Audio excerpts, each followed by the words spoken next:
Good evening, good people. Welcome to the Brownsville Minute. Happy Thursday. It is Thursday. I think it's Thursday. I think I was in a meeting yesterday and I thought today was Thursday. So I'm actually on the right day today, which I'm really excited about. And I want to say thank you for taking time out of your schedule to join us for yet another exciting Brownsville Minute. For most of you who have been watching the last few months, this is episode number 19 for the Brownsville Minute. So salute to all of you that have been supporting this journey as we look to provide additional ways to support and provide information to our community residents since we're all in this digital space. So welcome again. My name is Anita Pierce and I will be your host, but I won't be moderating tonight. So that will be, you are in for an awesome treat this evening. The Brownsville Minute was created as a response to providing different opportunities and ways to be able to share information within the community, particularly within East Brooklyn, but specifically targeted for Ocean Hill, Brownsville, which I am a native of.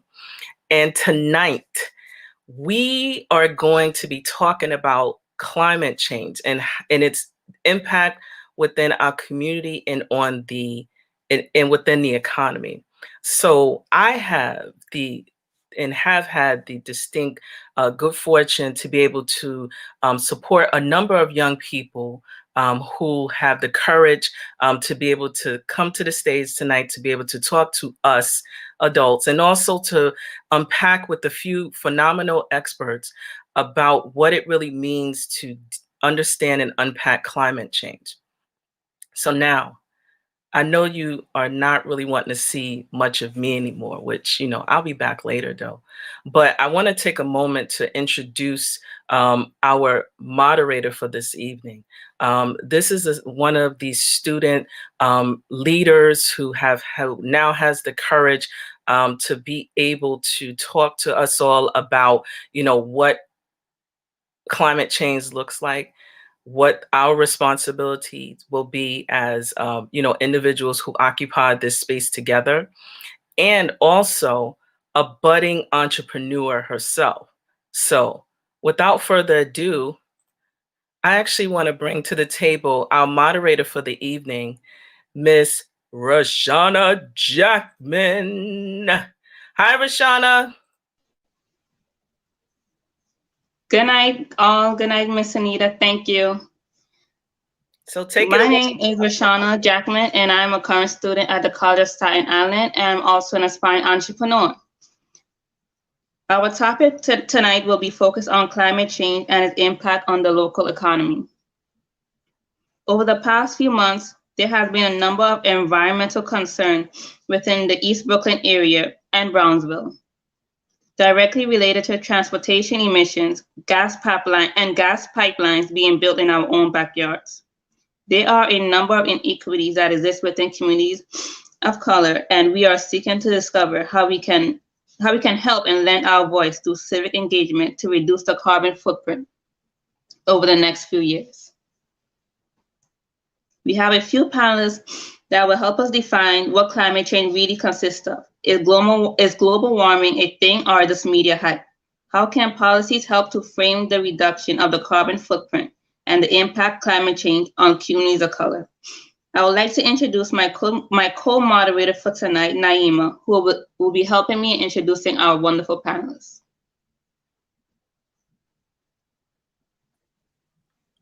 So Rashana, you can take that away. Naima didn't join as of yet, so just take that away for me. Okay.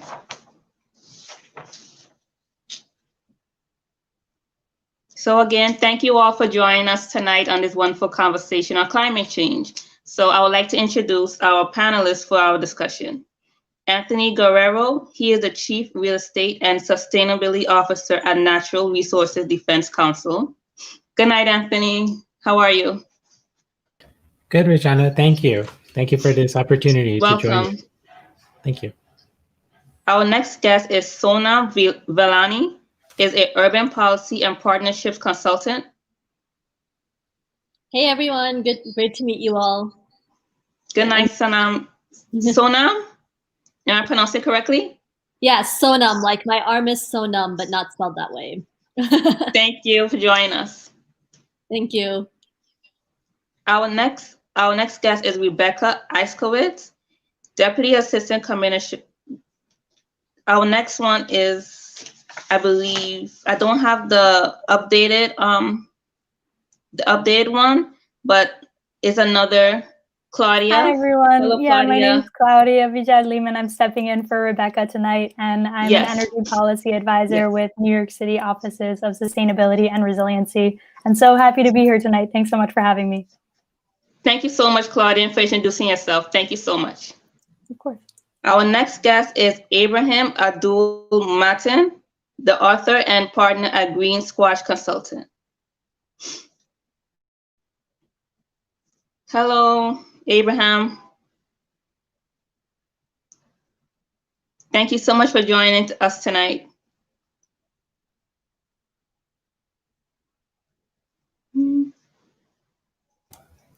Thank you for inviting us, Roshana.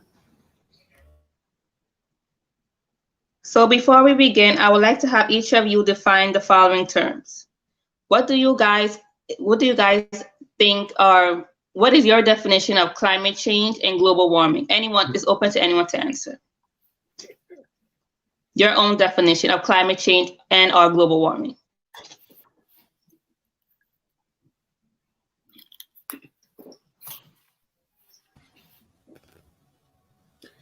Well, my definition of climate change is that the Earth's we're emitting by far too much greenhouse gas emissions, and as a result, it's creating it's disrupting our normal weather situation, and also because of its warming of the planet. So even though we say it's global warming, it might not seem like that if you're in New York, right? It's snowing and it's just got dumped on by a bunch of with a lot of snow, but it's the aggregate of the temperature across the globe on average. And then what was the other question you had, Roshana? It was it really depended if you wanted to answer both of global warming and or climate change. So it's my definition of global warming. Yeah. Anyone else? I'm happy to jump in. I think one thing that's really important to remember when you're thinking about climate change is the difference between climate and weather. So like Anthony mentioned, weather is what happened today. There was a big snowstorm in New York City. That's like weather in the moment. Whereas just because it was snowy today in New York City, we can't say that the climate of New York City is snowy, because climate reflects an average over space and time.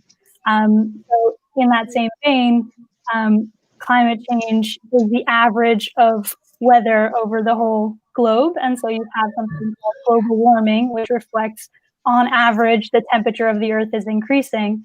But climate change is sort of more broad, because it means that there could be parts of the globe that get snowier as a result of climate change, even if the average temperature of the whole Earth is changing. So climate change is sort of that large-scale shift in global weather patterns relating to temperature, rainfall, storms, other things like that. And I guess the last thing that I would say is important in defining climate change is that it's caused by humans. So the scientific community has fully accepted that human activity, primarily the burning of fossil fuels like oil and gas, is releasing greenhouse gases into the atmosphere, and that's resulting in this shift in climate across the whole world. Can I jump in also? Yes. Great. Thank you, Claudia and Anthony. So I want to I always like to think about science and the role of science in this conversation. And so I think that you think about what is a scientist's job, and in general, science is about looking for patterns and about making deep observations over long periods of time. So the way that we even understand the changes in our weather or the climate, as Claudia just laid out, just to understand that those things have shifted, and that human activity are like when we burn things like gas and oil, when we dump trash into different places, the stuff that we do creates those emissions, and that pumps the air full of all this toxin. Now, so we use science to study our environment. So science is critical to the study of weather, to the study of all the things that we just laid out, and understanding how they interact and how we interact with them. The other thing I want to point out is that someone once told me that compared it to, if you imagine a baby, a fetus inside of its mother, and that we all know, especially nowadays, we're all taking our temperature all the time, that we understand that our temperature for us to be healthy is a very it has to be at a certain range, a very small range, at 98.6 degrees. And so imagine for the baby inside, imagine that baby is the earth. And then if you raise the mother's temperature just a little bit, you make like a fever is essentially what I'm describing. A fever will have massive detrimental effects on the health of the baby inside of the mother. So if you think of the earth as that fetus, you raise our temperature even by a few degrees, it's going to have system-wide effects that are going to negatively affect our planet. Yeah, and I'll just jump in here. I echo everything that my colleagues have said, particularly I think with regards to climate, right? We have to think about what are the human behaviors that we are doing in our everyday lives that are contributing to all of these changes that we see around the world, right? Whether it's the huge snowstorm today, events like Hurricane Sandy, or anything else, what are we individually doing that contributes to that? And of course, and we'll get into this in the discussion, but so much of it is how we get around, right? What forms of transportation we use, what we eat, and the food that actually goes into our body, and what it actually takes to produce meat and dairy and other products that we as humans consume. And keeping in mind all of that with regards to a planet that is sort of bursting at its seams, right? We're going to have about 10 billion people on planet Earth by 2050. What are we supposed to be doing as a human race to ensure that all those 10 billion people actually survive, and not just survive, but thrive? And I think, we'll definitely get into that in the discussion. But, I think so much of it is that our individual contributions do matter a lot, and how can we make those better?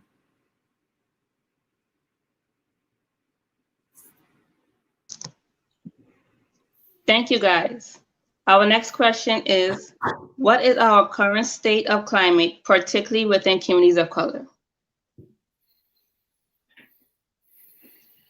I'm just laughing, Roshana. I'm not going to answer first. I'm just laughing because you're asking these really heavy questions, and like with this calm, like sort of, relaxed demeanor. Very, very Brooklyn of you. But I'm going to defer to Sonam and Claudia and let the sisters handle the beginning of this, if you will.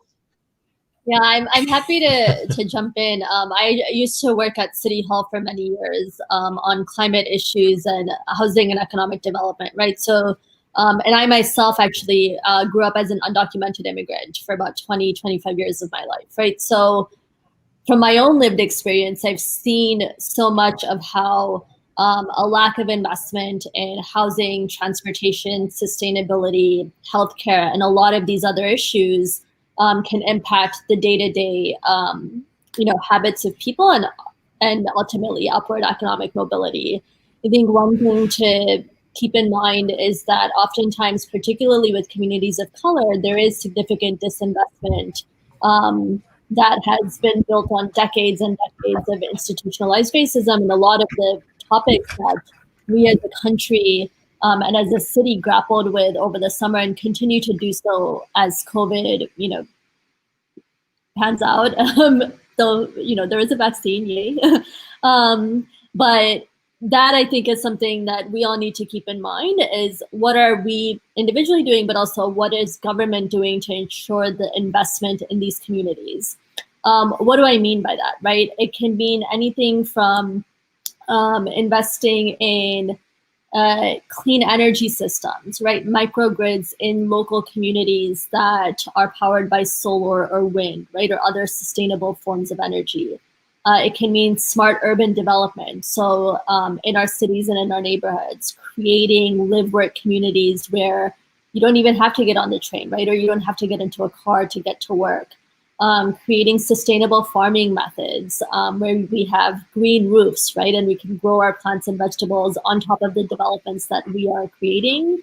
Smart water management systems, circular economy. There's so much that we as government and as cities can do to ensure that, and particularly targeting these investments in areas that have been disinvested in for decades and decades. Just to give some perspective, right, globally, the damage from climate change is going to cost about $8 trillion. To put that into context, the United States just spent $2 trillion over the past several months related to COVID, right? So it's thinking about how we can use our resources much more effectively and target these interventions in communities that can have outsized benefits. Sorry, I don't know, Claudia, if you want to. Oh, okay. Sure? You can go first. Great. Positive. The thing that I always like to remind people of, and I actually learned this when I was actually 20 years old, when I was doing a research paper in college and got off a bus in Brownsville to visit my mom. She was at a health facility there doing her job. And I clearly looked like a nerdy kid in a backpack with glasses on, trying to do some, like, you know, essentially planning research for my paper I was doing. And I was totally out of place, but the folks were like, "We know you're out of place. We know you're not from here, and we're going to be nice to you because you're around our age, and we're just going to talk." But what became very clear to me when I looked at the landscape there was that these places don't stay beat up and up for very long. The minute that someone sees some value in land, they try and do something with it. They try and buy the land. And people hear about terms like capitalism. But one of the ways that people make money in cities is that they look at a piece of land and they say, we're going to build up on this land and fit as many people in this piece of land as possible and make as much money and extract, essentially take out as much money from rent. So it's different than if you make one of those fidget spinners or something, and you sell it to all these people all over the globe. That's different. You're going to make profit from that. But from specifically in a space like New York, there's always a fight over land. Land is at a premium. And for those of us that have worked in city government, we know there's always people that are really eager to get their hands on land. Well, the people that live in areas that their land is not valued as much money, they don't have as much money. A lot of times in places like in East New York and parts of Brooklyn and Queens, people are what they call land rich, meaning they own their house, but they're cash poor. They don't have money in their pockets in the same way. And that's a lot of folks that you probably know, a lot of folks in your families. So I think the key first thing to understand is when people haven't had a lot, other folks have tried to put things that are poisonous and dirty and polluting near those places because they don't have as much political power. And so they're not going to complain as much. Well, that's obviously shifting. So the reality is that a lot of those places are still, a lot of people still live next to poisonous facilities, maybe a bus depot that's not handling its emissions well, or maybe it's some kind of, in other places, there's like a power plant and people live near those things. People still live next to those things. But now we're at a place where we have a little bit more political power within communities of color and folks fighting against that I think that this is a very unique moment. And as a young person who's involved or thinking about this stuff, the first step that I would advise is to think about, do you know where water comes from in your neighborhood that you turn on the tap? Do you know where your waste goes or how it's managed? Do you know how energy is organized in your city? Do you know how food gets to your plate? And do you know how transit is paid for and run? Because in every single one of those decisions are critical decisions for your life, but that's the first point of the conversation. And I'll give you an example really quickly. When someone years ago they were going to take away the Metro cards for high school students, and they were the folks were rallying at City Hall, angry with I was in the Bloomberg administration, angry with Mayor Bloomberg at that point, but they didn't realize that the MTA is not controlled at that time by Mayor Bloomberg. And so they were speaking to the wrong people. They had to educate themselves on how it was organized. And this speaks to your questions about political participation and community engagement, but they had to understand how things were organized. So when they went to make the specific ask, they knew what to ask for. So if we're talking about there's a plant that's emitting something bad into your environment near where you live, you have to understand who is responsible to hold that company accountable.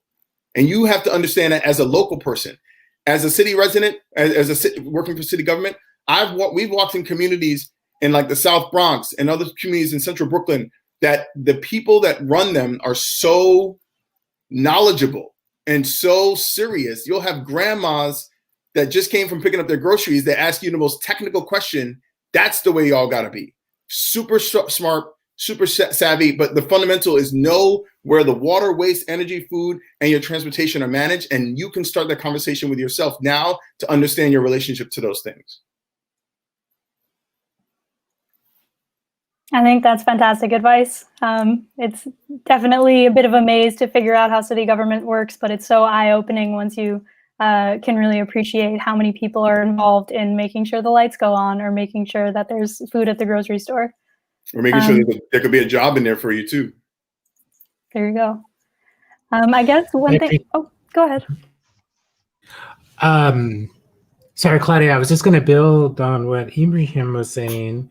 And well, really ask you, Ibrahim, because I hear what you're saying about know those things, but in a certain way, maybe you can help me explain this, is that in a certain way, government was meant to be that you didn't need to know all of that. Mm-hmm. You're supposed to be able to know your council member or your local government official who is supposed to protect and take care of you and know all these things so that you can go about your day life of being productive. And it seems like that relationship maybe never really existed or hasn't existed well enough, where we also need to know the people who we vote into office at the local level to ensure that they have our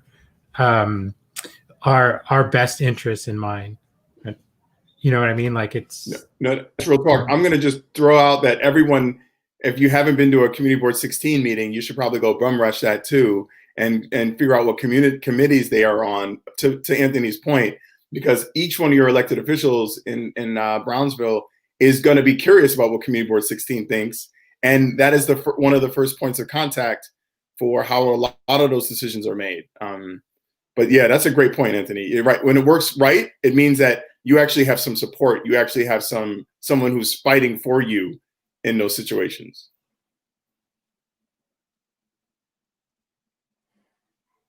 The last thing I wanted to add was, I know this is a very New York City and Brooklyn focused conversation, which is awesome. I think it's also important to think about communities of color in other places, because especially since New York City is such an international city, what's happening around the world is almost certainly going to affect us here in New York City.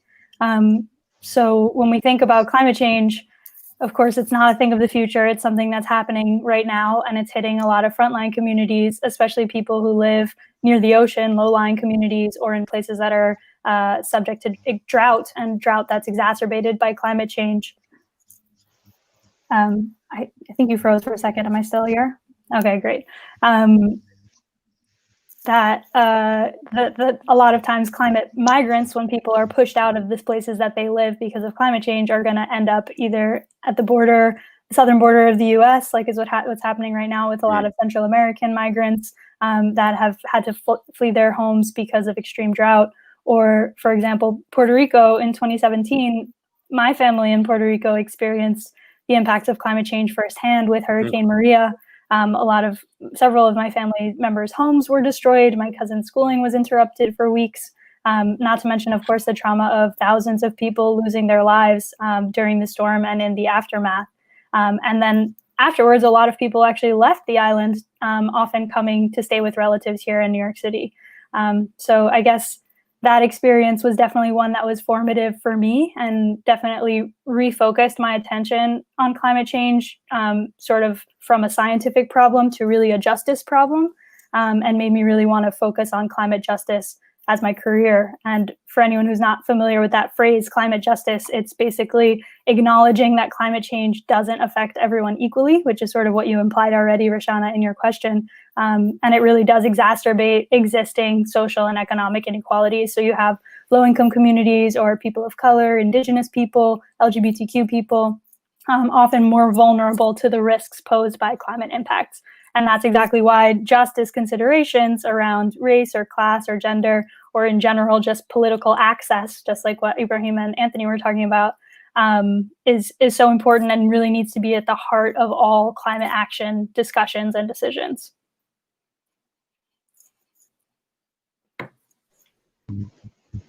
Thank you all so much. I just want to go back to Abraham's point about community engagement, especially among young people, because especially like for myself and a lot of my friends and a lot of my colleagues, this is a topic that we don't talk about often, like climate change, community involvement, community boards.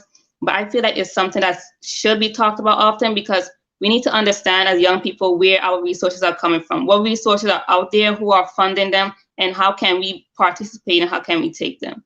So I feel like that's one step into improving climate change, improving community relations, or anything, is community engagement. You have to be actively involved in what's going on in your community. So and my next question is basically about New York City. So earlier this year, there was a ban on plastic bags. So what else do you guys think what other steps do you think that New York City should take to help limit the carbon footprint?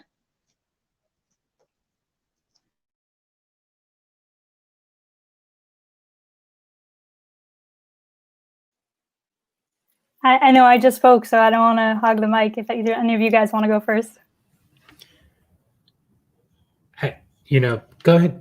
Sorry, I can go. Or no. I was gonna call out Sonam because she didn't. She was the last person who didn't talk.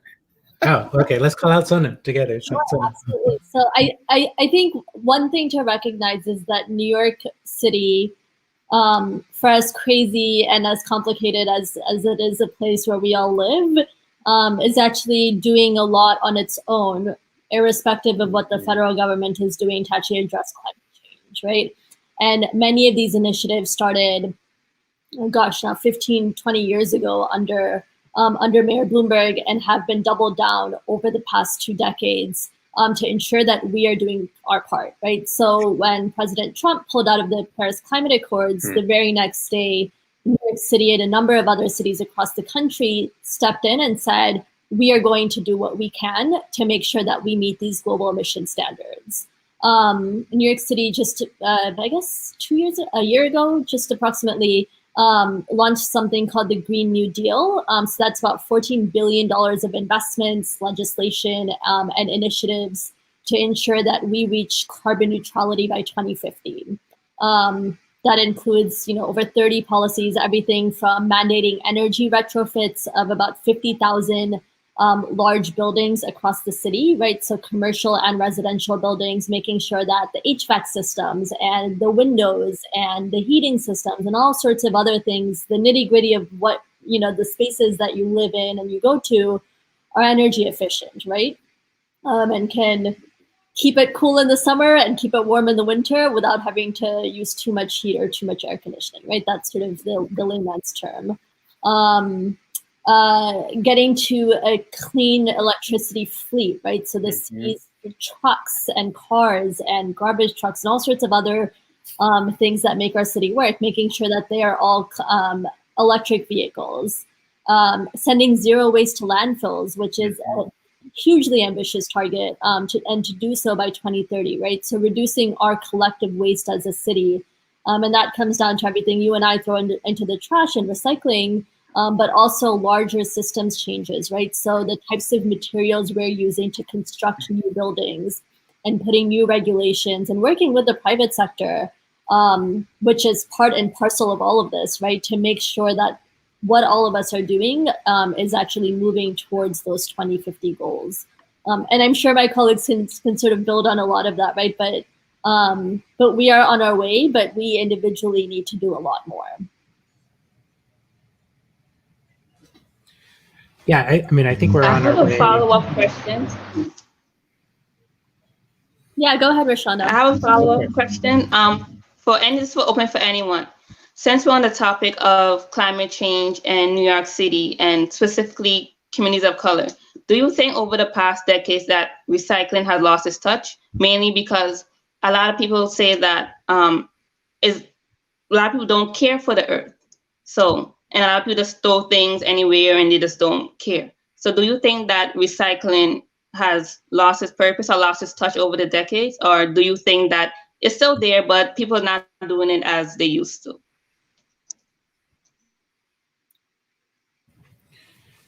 Yeah, I particularly like I think the waste initiatives are important, and I think the importance about interacting with waste and our relationship with waste is important, because that's something where us as individuals, we are able to, it's immediate. It's, we have the choice to buy or use that product. We have the choice to decide what we do with it, if we reuse it, and how we discard it. And so it's a very personal, and it helps us with it. I actually helps us think about climate change as we get in these, as we start thinking about recycling and everything. And I actually like your question, Roshana, about, I think fundamentally, humans' relationship with the earth is just, it's wrong. It's about extractive. It's pulling things out of the earth and just taking and not harmonizing ourselves with earth. And so I think that needs to be addressed, and that needs to be fixed. And even our policies and the initiatives that we do really look at things on how we reduce our consumption. But it's not as transformative as I'd like to see it, and where we are looking at how we live in harmony with the earth. If that makes sense to any of my colleagues that want to build on that. Yeah, there's what I think about waste a lot, because it's a personal sort of pet peeve of mine, right? So the fact that I'm surrounded by plastic, says something. And I think one of the things, again, to Anthony's point on making sure that what are things that you and I can do right today? Yes, certainly put things in the recycling bin, but instead of even buying it, like, why not use refillable containers, right? So sometimes when I go out to eat and I'm going to have leftovers, I just bring some Tupperware along with me, right? And instead of getting a plastic container from the restaurant, I'll just put it into Tupperware, eat it when I get home. Another example, a company called El Gramo, which is actually working with the city on this initiative called the Circular City Initiative, has launched dispensers in a number of areas in Brooklyn, where you can go and, you get this refillable bottle, and you can go and you can fill up your laundry detergent or your hand soap or other things that you use on a day-to-day basis. And, again, 40% of the packaging, 40% of the cost of the laundry detergent that you buy is the packaging, right? So why not save $1 while you're at it, and while you're sort of cleaning the planet as is, right? So those are all concrete ways that we can address this bigger waste issue, right? It's not just about putting things into the recycling bin, it's using a lot less to begin with. I'll dive in if you don't mind. Is that okay? All right, great.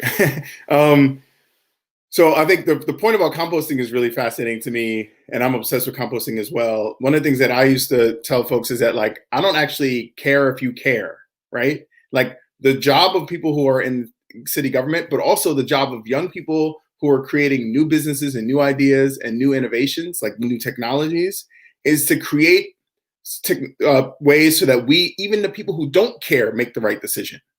So I used to tell folks that are near, like in different housing developments. I used to live near Fort Greene, and we used to talk to folks and say, listen, what is the number one thing?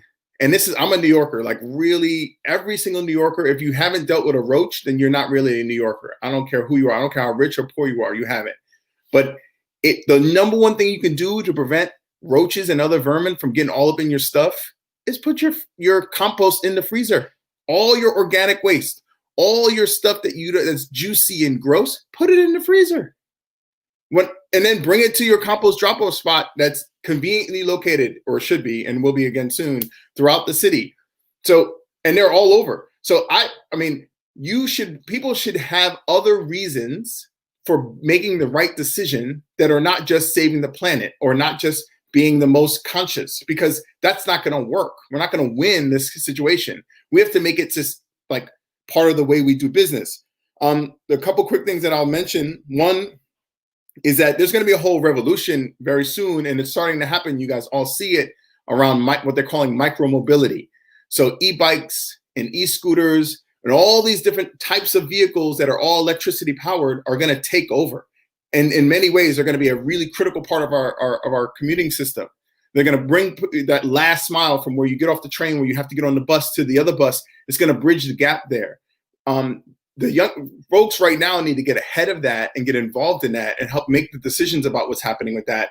Help those companies that are going to be coming in doing that know that they need to hire you guys, hire your community folks. You guys need to take leadership roles in those companies, help them figure out exactly where they need to be on the ground, what ways between different points in the neighborhood and the communities make sense for people to get around. Think about your aunties and the uncles and how they need to get to work and all that kind of stuff. You guys are critical to making those connections happening. And another one is, and a part of the not buying as much is not being on your devices as much. And I know that's like difficult and hard for some people, but those devices are designed for you to consume or to want more things. That's what they're designed to do. So figure out a healthy relationship you have to those devices so that you can think for yourself about what you need and what you want. Can I build on that, Ibrahim? Because and Claudia, I know you haven't spoken. Do you mind if I just jump in? I wanted to build on that, Ibrahim, because there's something that I've been thinking a lot about that is important. Is you know, a lot of the sustainability and the things we talk about are what we can do to reduce consumption, or what we can, the choices we have, and but there actually are bad guys in this whole story, you know, who are extracting, and they are creating harms for the environment, you know, the fossil fuel industry. And so I always worry that people make this mistake that it's on us to approve that, or you know, to reduce our consumption and to make these wise choices. We also have to realize that the way, what Ibrahim was just talking about was innovation and you know, how we are innovating in a way that is more ecologically sound, right? And so like these other fossil industries and all these extractive companies who are actually deflecting the blame, and we're kind of taking that and making it feel like we make choices to reduce, and that's how we're going to save the world. But that's not really how it's going to happen. We really need to hold those types of industries accountable for the kind of environmental harms that they're putting on our communities, our local communities, and everywhere. And to that point, the guy, Michael Regan, who just got sort of put forward as President-elect Biden's EPA administrator, is a Black man who understands these intersections. And so this is also a great moment for things like that, because now we're going to have someone in the White House or in that orbit that's going to hopefully really hold polluters accountable at a level that we haven't seen in a long time. Right. Yeah, I think you guys really hit the nail on the head.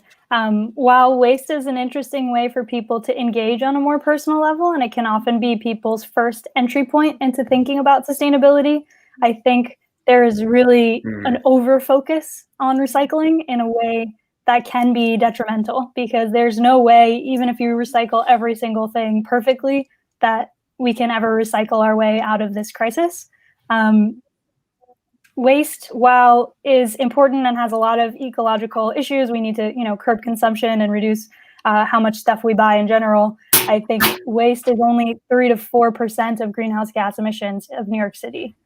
About 66% come from buildings, and the rest come from transportation. So while it is something that we should be focusing on, I don't think that shaming people for buying a plastic bottle or throwing something in the trash because they can't find a recycling bin is ever going to really be a winner. We should instead be thinking about, well, why are all of these soda companies allowed to produce so much plastic bottles in the first place? And if they insist on producing all of this trash for people to consume, then maybe they should be paying for cleaning it up instead of forcing the public to figure out how to either recycle or landfill it.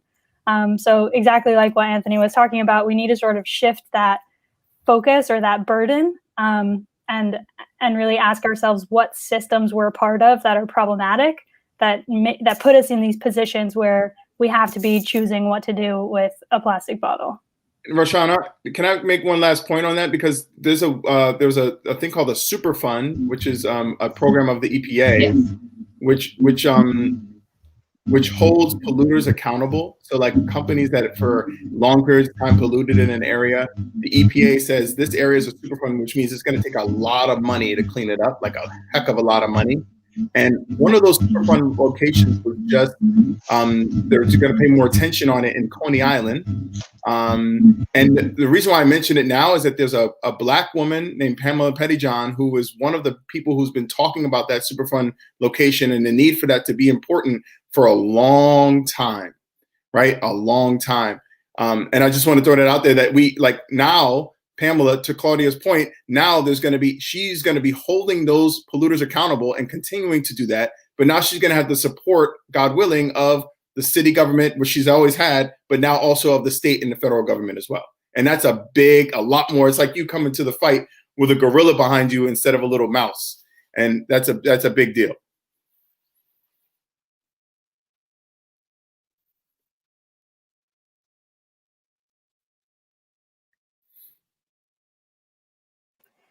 I know you asked a while ago, Roshana, about what else the city is doing besides the plastic ban to address climate change. And I know we've touched on a lot of different things here, but one thing that we haven't talked about yet is more on the electricity side. So I just wanted to throw out some exciting programs that my office is really focused on when it comes to energy and cleaning up the electricity grid by 2040.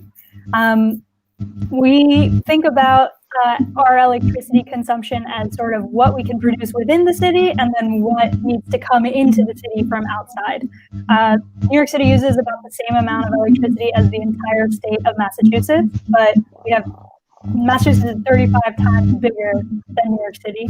So that just sort of tells you a little bit about the insane density of New York City, and the fact that we don't have that much room for renewable electricity. So when you think about solar and wind farms, yeah, we can put rooftop solar on our buildings, which is awesome, and we want to do as much of that as possible. But even if you covered every single building in New York City with rooftop solar, you wouldn't have enough electricity to meet our insane energy demands. So we really also need to be thinking about rooftop solar paired with bringing in electricity from outside. And one super exciting way that we can do that is by looking at offshore wind, which is basically you put lots of big turbines super far offshore, like 75 miles off the coast of New York City. So they're too far away to see, but it's really windy out there and the wind is really steady. So you can produce a pretty good amount of electricity from offshore wind farms and then build a transmission line to bring that electricity directly to New York City. So that's a super exciting way that New York City is looking to decarbonize our electricity grid.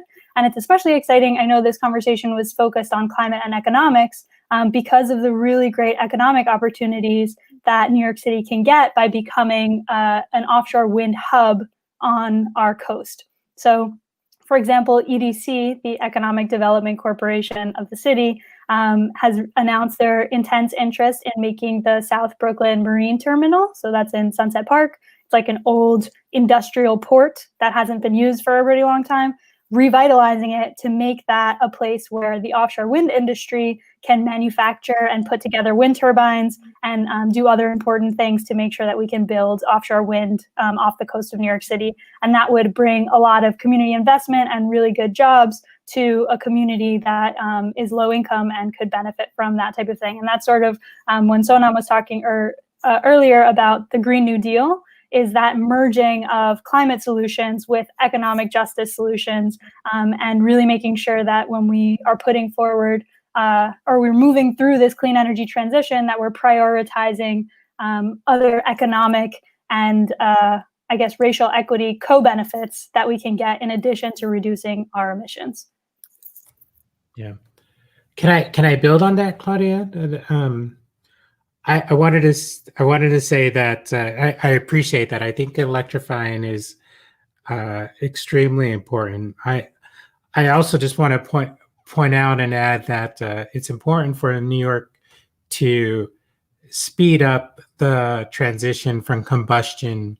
How we heat our buildings is not only a climate change issue, but it's suffocating communities. It's that pollution is detrimental to communities, places like Brownsville, and I think it's important to really make sure that we are focusing on that. It's great that we have wind turbines that we're going to build, but I also think we need to add to that they are that we move away from combustion and that we make that a speedier process for low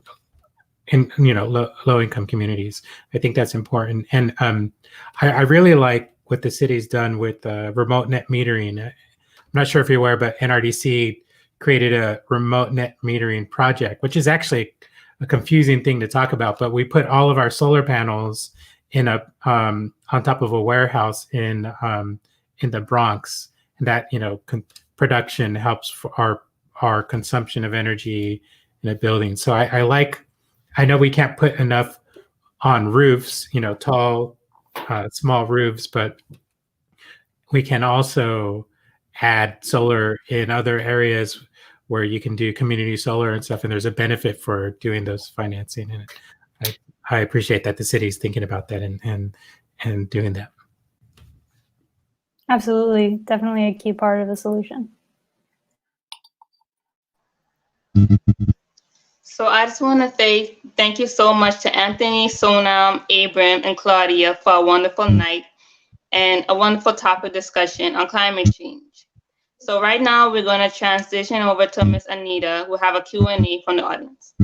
So I am happy to jump in, and I just wanted to just do a scan to see if there were any questions from the audience. And the only thing that came up is like what immediate things that one can do to be able to help with climate change, the immediate next step. What can we all do? And I'll actually start with Sonam, as she's like shaking her head. Yeah.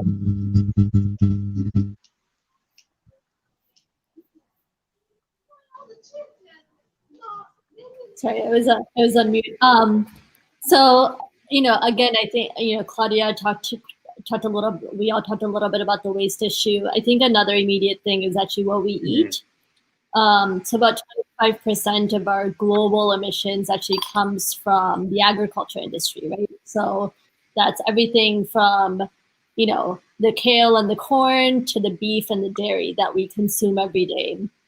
And if we as humans just eat a little bit less meat and a little bit less dairy, we can have outsized impacts on the amount of land that is actually used to produce all this food for us, right? So it's not necessarily something that you see in New York and in your sort of neighborhoods, right? We don't have large farms anywhere near us, but so much of the earth and deforestation and cutting down trees that actually absorb all this, all the emissions that we're putting into the atmosphere, they're all cut down so that cattle can graze, right? And that farmers can create food for the cattle, which we then consume. Agree. So that's just one thing, right? Like, remove it from your diet for 2 out of 3 meals, and it can make a huge, Anthony, huge difference. You want to chime in? Yeah, I was thinking about that. Actually, I've been thinking about that lately. I think it's activism, and I think it's knowing who your representatives are and ensuring that you're voting the right people and supporting the right people to come into the office. The work that Claudia and Sonam and Ibrahim are doing is as a result of having support in government, right? And I think that that's extremely important, that we really make sure that people know that climate change is an issue. It's important to us. It's impacting our local communities, and send that message to government so that they can do their job. Claudia, you want to chime in? Yeah, definitely echo but what Sonam and Anthony said. I think talking about climate change and especially climate justice with your family, your friends, your classmates, everybody you know is critical. We need as many people as possible to recognize the crisis that is hitting us and the ways that they can be part of a solution, that we can all be part of a solution together.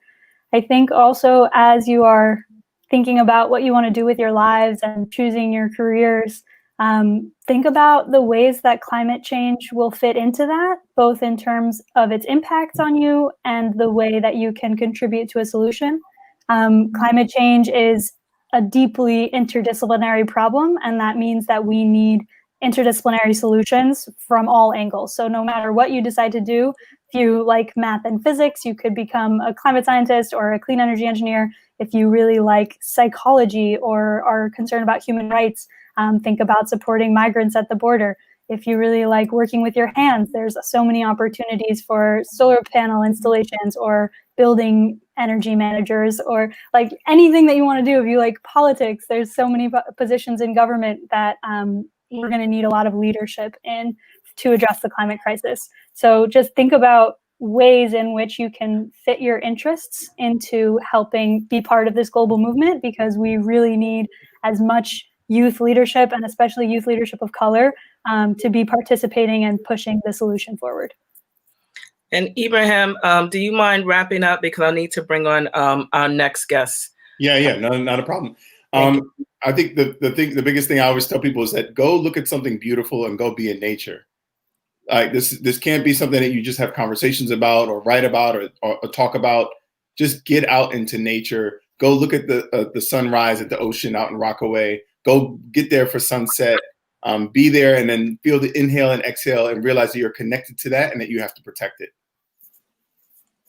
And so on that note, I first of all want to give a shout out to Coro. I am an alum of Leadership New York 19. I'm dated myself, but I want to thank everyone for coming out, supporting this particular segment.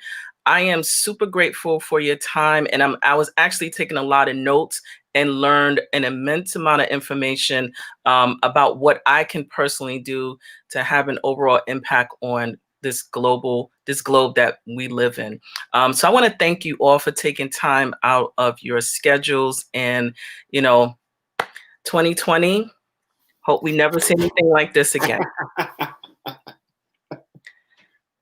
Thank you, Anita, for inviting. Thank you so much, and take good care and enjoy the rest of your week. Take good care. Thank you. Thanks so much. Have a good night, everyone. Take care. Thank you. So I have the really good fortune of, connecting the dots with this wonderful squad. I'm just going to bring them on because I know that they have some other schedule. This is the squad from BCJC that I have been trying to get them on for forever, but I know that their schedule is really tight. So I just wanted them to pop on really quickly, introduce themselves. If they could talk really briefly about some of their programs and services that they have and that I'm actually attached to. Just go. Introduce yourselves. Thank you for the introduction, Anita, and very grateful and honored to share this space with you. Thank you for thinking of us. Sorry it took us so long to get on. But just want to start by saying we love what you're doing here and we're happy to support. My name is Darren Johnston. I'm the director of the Brownsville Community Justice Center. I guess Anita wanted me to speak a little bit about what it is that I do, but I'm kind of humble about it. I guess, I support our staff. That's probably the best way that I could frame the work that I do. And our staff are dedicated to supporting Brownsville youth. I've held many positions at BCJC. I started as a case manager working with youth. And so I continue having relationships with the young people that I supported. But I also make sure that, our staff have what they need in order to be as supportive as possible to the young people in Brownsville and the community at large. That includes, day-to-day operations, managing partnerships with city agencies, and then supporting the development and execution of a variety of programs. That can include mobilizing stakeholders or just developing strategies around placemaking, all types of stuff and magic that happens at BCJC. And I'll pass it to Jasmine. Hi, Anita. Thank you so much for having us on your show. We love you. You do amazing work with our young people. Shout out to Rashana. I have to say that I've known Rashana for a number of years, and Rashana, you did an excellent job tonight. So always making me proud.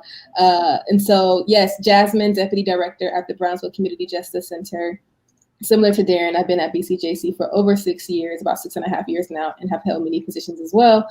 Came in as a social worker, so done a lot of work directly with young people in Brownsville and have developed a number of the programs that we run in BCJC, from our Be Live program, the festivals that everyone knows and loves, a lot of our gender-based work, oversee like our individual services, so social workers and case managers, and how we're providing that wraparound supportive services for the young people who we love so much. And so definitely supporting staff and continuing to think really creatively and innovatively about what we can bring to Brownsville that the community will love, and, you know, giving them what they deserve. So I know that you both have to go, but is there anything that we should be on the lookout in terms of any programs that the community can tap in from now until, you know, year end that we should be aware of? Good question. I'll start off, and then Darren, you can take it away. You know, we're on wind down mode. We actually had graduation today for a cohort of young people for our Be Live program and some of our workforce development programming. But, you know, we don't stay down for too long. And so we'll be gearing back up, recruiting actively the second week of January. So, I mean, now's a good time to connect with BCJC via our social media, Instagram, BCJC__ Brooklyn. Send us a DM. We're happy to shoot over youth interest forms if there are any young people who are looking for something to be engaged in for the spring. We also have a number of workforce development programs that will be kicking back up in the spring as well. And so, so we're a little bit of a pause right now for the next couple of weeks, but we'll be back really soon with some really cool programs and community benefits projects, events, all that good stuff. Thank you for that, Jasmine. The only thing I would add is that we are also currently supporting just the movement in general in Brownsville with regard to violence in community. And so we're currently, you know, working with stakeholders in order to support that effort and increase efforts to address public safety in the community. That's an ongoing effort. And supporting other organizations in Brownsville that are locally owned, Black-owned organizations that have also dedicated themselves to addressing that issue specifically, and us using whatever resources we have at our disposal in order to make sure those organizations are also at capacity and can get what they need in order to be as impactful as possible as well. So I don't want to keep you, but that means that, you know, we have to have a longer and more, you know, in-depth conversation, but I definitely wanted to have you pop in because this was students that are directly connected to your programs and services. So I want to send you virtual kisses. I know that we've been like, you know, just trying to do our best through this stuff, but y'all know I love y'all. Yeah, some of my faves. And so I'm really thankful for you to pop on, and I know that you have to go, but I want to send you, you know, I'm shutting down too after tonight. So No,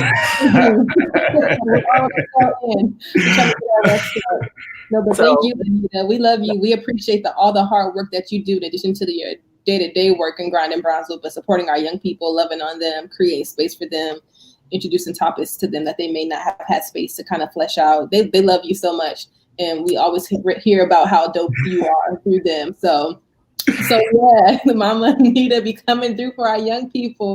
And we do appreciate that. So sending you also hugs and virtual kisses, and have an amazing holiday and rest up. You too. So just a quick question. How could they get in contact with you? We have a comment that's coming in from Mary Ray. How can we get in contact with BCJC? Mm-hmm. Yeah. So if not on social media, you can send us an email at brownsvillejustice@bcjc.org. brownsvillejustice@gmail.com. Again, that's brownsvillejustice@gmail.com. Or you can connect with us on any of our social media sites. Shoot us a DM, a direct message, BCJC 2_ Brooklyn. And then we'll be sure to respond to whatever inquiry you have. Okay, great. All right. So long, my loves. Anita, thank you. Appreciate you. Bye. Bye-bye. So what makes this so great is that, you know, as I mentioned, I had and still have the opportunity today, but this actually was the project that our students were to produce. I hope that you enjoyed it just as much as I did, about really learning and understanding the impact of climate change and how it impacts us on a day-to-day basis. You know, I just want to, you know, wrap up this episode. The Brownsville Minute has been going on. This is episode number 19, and it does show on replay on my business page at 11375 and also on Community Board 16 page. We've had a number of wonderful guests come on to be able to share information about how we can be civically engaged within our communities, really understanding about different community-based organizations and the products and services that they offer that's in our own backyard.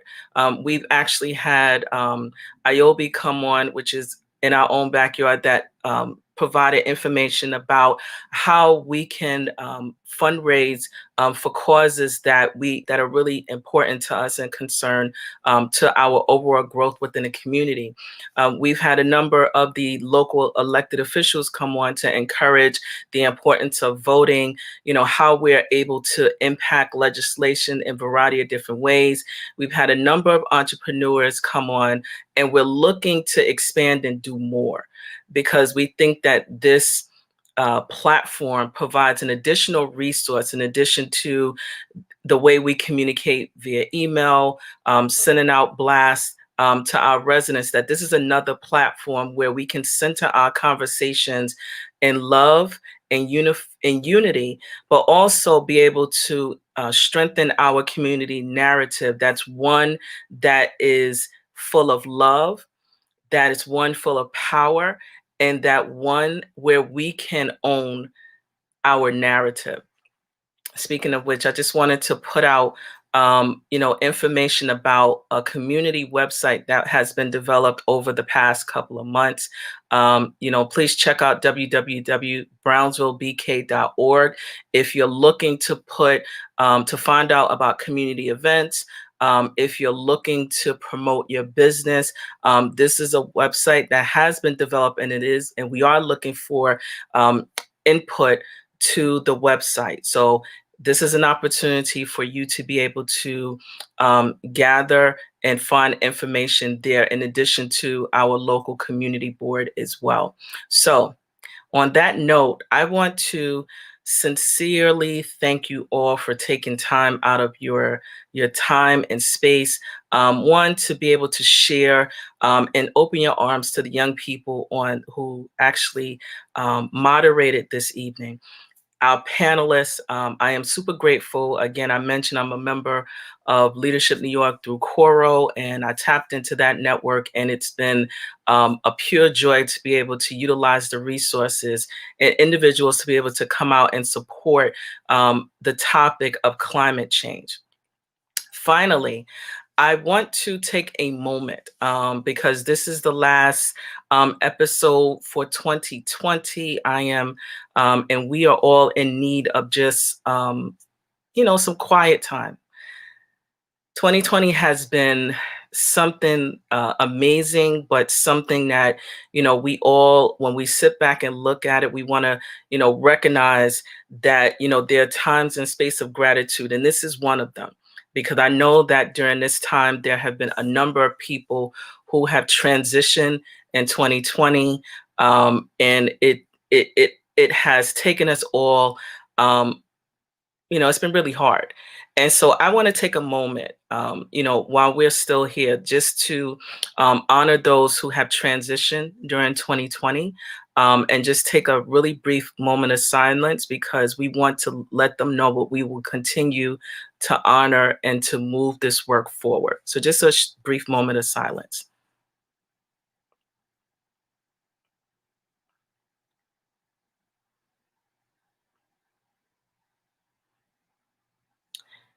Thank you for that. And I am going to send you off with well wishes. I am looking forward to seeing you again in 2021 with some more dynamic program with the Brownsville Minute. If you are interested, this is an open platform in participating. Please feel free to reach out to me. I am at info@11375, or I'm at Anita@11375.com. And on that note, I want to just share a couple of community announcements, but I sincerely thank you for taking time out of your schedule to sit, listen, laugh, and learn from us all. Thank you so much, and happy holidays to you and your family.